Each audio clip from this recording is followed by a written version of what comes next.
As a water supplier, the majority of our infrastructure exists underground and out of sight. But there's one critical piece of our operation that we keep above ground, usually way, way, way above ground. I'm talking, of course, about water towers. In this episode, we'll give you an in-depth look at elevated storage tanks, what they're used for and how they work, and what it takes to construct one and so much more. We know they're easy to spot, but trust us, there's more than meets the eye. I'm Jeff Szabo, Chief Executive Officer of the Suffolk County Water Authority, and this is What About Water? Joining me now is SCWA's lead civil engineer, Scott Meyerdierks. Scott, thanks for coming in. We really appreciate it. Thank you, Jeff. So if we're getting our water directly from the ground using wells, why do we need storage tanks? Water storage tanks are used to store drinking water within a community. The storage tanks also provide water for fire protection, and the tanks also provide a buffer for whenever our well pumps start and stop. So, Scott, we understand that storage tanks help with having adequate supply, but they also help with pressure in the system, don't they? Yes, the elevated water storage tanks also allow for the natural force of gravity to produce a consistent water pressure throughout the water distribution system.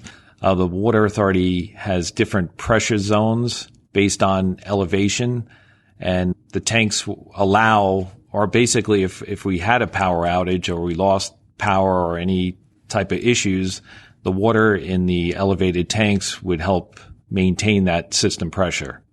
We are required to provide a certain pressure to customers. Basically, we try and have at least 20 psi of pressure at a customer's house. Pressure is related to feet, so it's about 2.31 feet per psi, or pounds per square inch of pressure. So the height of the tanks in an area definitely provide or help maintain system pressure. So that makes them pretty critical to our operation.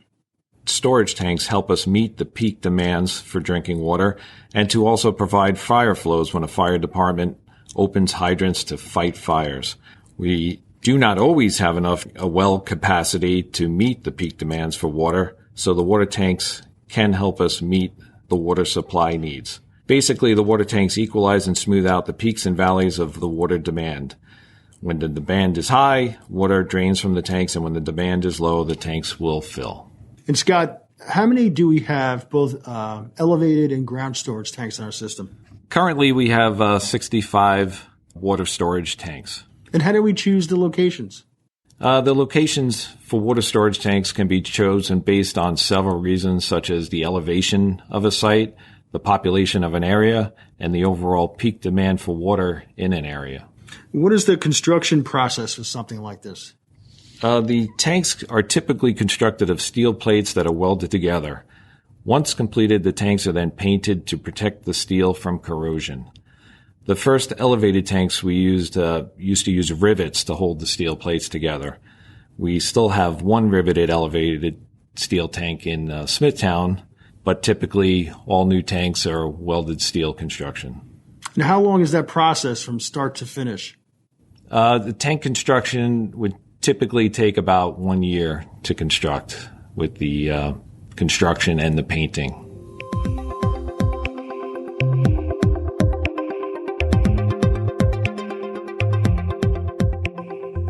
So, Scott, talk to me about what happens when we retire a tank or decommission a tank. What is that process like? Well, I'll give an example. A few years ago in Brentwood, we had an elevated riveted steel tank that needed to come down. The tank was past its useful life. It leaked, and it was actually higher than what we needed to provide the proper system pressure in the area. So we hired a contractor, and basically they start by using torches to cut. They start at the top, they cut it into smaller pieces, drop the steel pieces into the bowl of the tank or the bottom of the tank, and then they work their way down, and then they bring a crane on site. The crane would then take the pieces out of the bowl of the tank and lower them to the ground, and then they would continue working their way down. And So you basically have to carefully, strategically demo an elevated tank to make sure that, we don't cause any issues in the area or any damage to adjacent structures.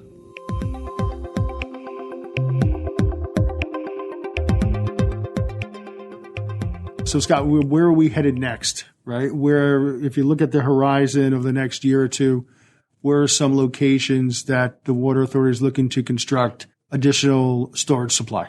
Well, currently we're working on 2 tank rehabilitations, and that's where we do a complete rehab of the coating system of a tank, and also perform any safety upgrades that are needed on the storage tank.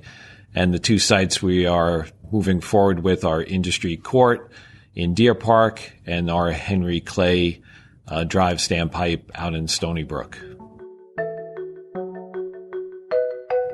Thank you very much for being a guest today. Thank you very much, Jeff.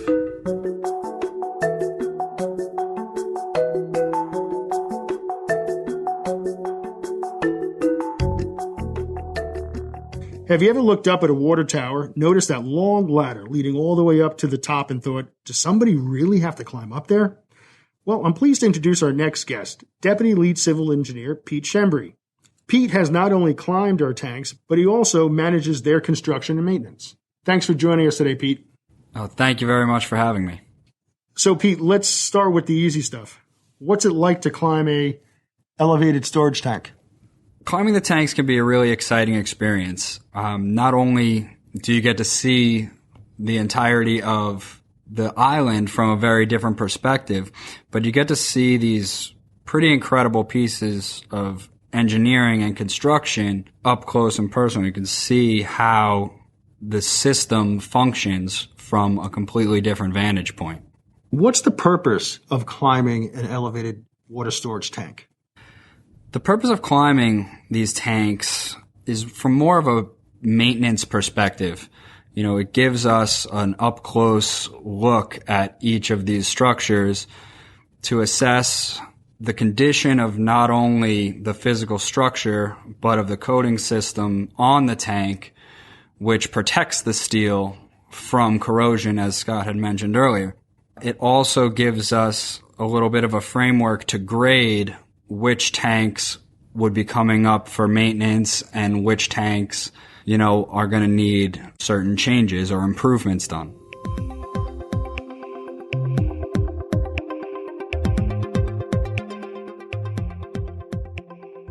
So, Pete, talk to us a little bit about what goes into preparing to climb a tank.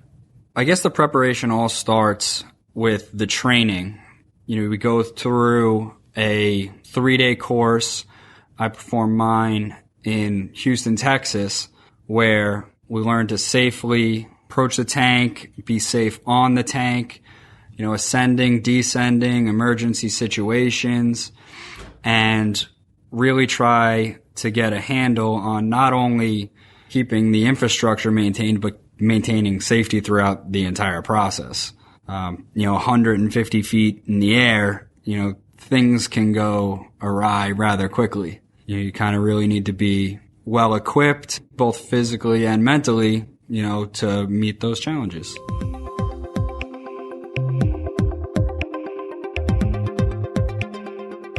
So, Pete, I understand we're required to inspect our tanks at least once every 3 years. When that happens, what are you looking for? When we're inspecting these tanks, we're looking for predominantly any coating failures. These paint systems that are on these tanks are an expensive investment that over time does deteriorate. They tend to have pitting or flaking of the material, and over time, if left unchecked, those paint systems will begin to fail at a more rapid pace. So by rigorously assessing each of these tanks, we can catch a lot of problems before they propagate into bigger problems. Something that could be a little patch painted now all of a sudden becomes, a full-scale paint job on a tank, which, is a very costly endeavor. And with 65 tanks in the system, that's, a lot to take care of.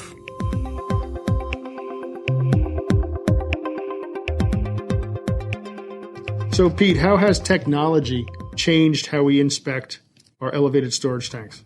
Well, as of recently, SCWA has employed a drone program which allows us to more rapidly deploy out to different tanks and get a close-up view of issues without having to climb the tank itself. Climbing the tank requires a lot of assets. It requires a lot of time. It's not a very quick endeavor. There's also a lot of spots on a tank where you can't necessarily climb to. The tanks, for the most part, have a ladder, a catwalk, and a railed-in area at the top of the tank that allows you to walk around, and you can really only inspect areas that you can safely view. The drone allows us to not only take a look at the tank quicker, but to access different views of the tank, see things from different perspectives, and identify issues or questions that you would need a much more thorough inspection to otherwise identify. And that's, it could turn an all-day event of climbing and inspecting a tank into a 30-minute endeavor. Thank you for your time today, Pete. We really appreciate your thoughts. Oh, thank you very much for having me. We'll be right back after a quick water break with Correspondent Seth Wallach. Thanks, Jeff. So, earlier in the program, Scott mentioned we've been transitioning away from elevated tanks in favor of ground storage tanks over the past few decades. So, I wanted to use this water break to highlight one of these projects in particular, our 900,000-gallon capacity ground storage tank in Amagansett, completed back in September of 2020. Supplying Long Island's South Fork comes with its own unique set of challenges. But by constructing this massive storage facility, we were able to improve supply in the area without drilling additional wells in the South Fork's sensitive aquifer. This month, I checked in with longtime East End advocate Assemblyman Fred Thiele Jr. to see how Amagansett is getting along. Thank you so much for joining us today on What About Water. We really appreciate it. Seth, it's good to be here. So as someone who represents Long Island's East End, obviously, I know environmental issues are something that's very important to you. Where does sustainable, reliable drinking water for residents kind of rank among your priorities as a lawmaker? Well, it's the top of the list because clean drinking water isn't just about the environment. It's also about the economy that we have here on the East End. And, I've been at this for a long time, and for years and years, we were talking, more about, land, open space, farmland preservation, protecting the wetlands, with the thought being that if we protected the land out here, the water would take care of itself. But as we've learned, because of human activity, there's a lot of threats to our drinking water, and we're fighting trends of declining drinking water. So I would say, drinking water has always been extremely important, but it has risen to the top of the pile here in the last 10 years or so. And I think people realize now that, drinking water is a finite resource. You have to protect it if we're going to have it for future generations. I know when we turned the tank on, when we made it operational in 2020, you were actually there with our engineering staff. What was your take on the whole operation, the facility there, seeing it firsthand? Yeah, the Suffolk County Water Authority has done such a great job across Suffolk County, but particularly here on the East End in providing us with clean drinking water. And we recognize that the East End provides certain challenges to the Suffolk County Water Authority that you might not have in other parts of your service area. First and foremost is the seasonal shift in populations. The year-round population in the 5 East End towns is around 150,000 people. But on a summer weekend, that 150,000 people can be 500,000 people here on the East End. And, certainly during the summer, there's all sorts of demand for water, whether it be irrigation. Agriculture is still very, very important here. So the East End is an area where you have wide swings in supply, in the demand for water. And you have to be prepared, not just for what happens in December and January out here, but you've got to have the infrastructure for the busiest weekend in July and August. And the challenges, I think, during the pandemic have even been greater because the population out here, there's been an incredible growth in people that have bought houses out here. They're spending more time here. So, from a planning perspective, it's a challenge for the Suffolk County Water Authority. So, to have that ground storage tank in Amagansett is critical, I think, to that management process. And we're thankful to the Water Authority for recognizing the unique challenges that are presented on the East End and ensuring that we have the infrastructure to make sure that the supply is always there, whether it's a quiet Wednesday in the middle of February or it's the busiest summer weekend in July or August. Absolutely. We try our best at the Water Authority with any project, not just tanks or ground storage tanks, to be good neighbors whenever we can to make sure we're not creating, eyesores in the community. And the Amagansett tank, I think, was a good example of that, or at least we tried to make sure it was surrounded properly with landscaping and things like that, make sure it was, the color that the community preferred. Have you heard anything from constituents? Yeah, we appreciate your sensitivity to that. Scenic vistas and, the aesthetics on the East End, critical importance. People come out here because of the beauty of the place. That's what the economy out here is all about. That's why people come out here. And, I thought with regard to the Amagansett tank, you did an outstanding job with landscaping and screening and, providing the resources that were necessary to kind of protect the community. And, the short answer to your question is that I have not gotten one call or one email or one letter, complaining about this facility. I think people are glad that it's there, that they've got that security, that the water supply is there. And, not just with the Amagansett facility, which was, a larger facility, but wherever the Suffolk County Water Authority is, if I do get a complaint, from a community about one of your facilities, you respond right away. You look for a solution. You work with the community. And to me, that's what it's all about. So to me, the Suffolk County Water Authority has been a great neighbor. And it wasn't always such, I have to say. There were times back earlier in my career where, the Water Authority wasn't always as responsive to the community. But that's changed a lot in the last 10 years. And that's a tribute to the management and to the leadership at the Suffolk County Water Authority. Very responsive to the community's questions and the community's issues that may come up. Because, listen, to have clean drinking water, you need infrastructure. And, you do the best job possible, I think, to respond to community concerns and to protect the aesthetics here on the East End. And we're thankful for it. So as I understand it, with this tank, obviously, we're providing that adequate supply, as we've covered, and we're making sure that residents don't see a drop in water pressure, especially at peak times in the early morning. But it's more important than just having enough water for residents for that morning shower, as I understand it. Absolutely. It's also public safety. We talked about the East End. We talk about the open spaces and the farmland and the ocean and all of those things. Very critical importance. But, public safety, a lot of our historic villages, they're older, wood structures, susceptible to fire. I live in Sag Harbor. We've seen that a couple of times. There was the fire at the Sag Harbor movie theater just about 5 years ago. Back around 20 years ago, there was a big Main Street fire, around the hardware store.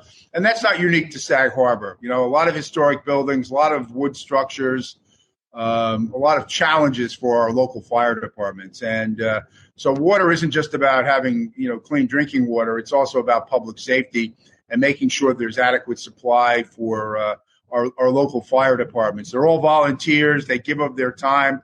They put themselves at risk. and knowing that we have an adequate supply of water when one of these emergencies does come up, with a big fire, or, we're talking about these big events that happen. But, anytime, there's a fire at somebody's house or the fire department needs to respond, you need to know when you go and you turn on the fire hydrant and you hook up the hose that there's going to be adequate supply on the other side. Absolutely. Is there anything else that maybe we didn't cover you'd like folks to know? I think, more than anything, the last thing I just would mention is the work that we've all done together with the Suffolk County Water Authority to plan for the future. It's important that we recognize, especially on the East End, because the growth on Long Island now, most of it is coming on the East End. So planning is of critical importance. And what I have enjoyed in my time with working with the Water Authority is they don't just view themselves as a purveyor of water. It's a commodity. You sell it to the public, and it's nothing more than, the business of selling water. You're planning for the future. You're identifying what the needs are for our communities, and so that, we're not just in a position where we have adequate water and clean water to drink now, but 10, 20, 50 years from now, we've got, a planning function going on that makes sure that we're in good shape for the future. So we appreciate that. My thanks to the Suffolk County Water Authority. And I look forward to continuing to work with you guys for a long time to come. Thank you so much for joining me today. I really appreciate it. Thanks, Seth. And, good to talk with you, and hope to do it again real soon. Now, if you're a loyal What About Water listener, you know this is the part of the program where I normally kick it back to Jeff for one final segment. Well, we do have one more segment for you. Here's my interview with SCWA's Cellular Program Manager, Amanda McLeod. Why does the water company have a Cellular Programs Manager? Well, we've got the tallest buildings in town. Amanda, thanks for joining us today. We appreciate it. Hi, Seth. Thank you for having me. So, talk to me a little bit about what you do here at the Authority. When did the Water Authority start leasing space on its elevated tanks to cell carriers? Suffolk County Water Authority started leasing space to cell carriers in the early 1990s. Our first lease that was fully executed was with AT&T, and that was at Lambert Avenue in Copeg. So, does every Water Authority elevated tank at this point have cellular equipment attached to it, or just some of them? No, most of our tanks do have cellular equipment on them, but we do have a variety of them that the tanks are too low, so the cellular carriers do not have an interest in leasing on them. You want that equipment as high as you can get it, right? So that we're often the tallest structure in town, I guess? Exactly. So that's why for those tanks, they don't want to go on them. If they're too low, it doesn't make sense for them to be on that space. So how does that equipment get installed? Are we going up there and putting it in on the company's behalf? Do the cell carriers actually have permission to climb the tanks? How does that equipment get installed?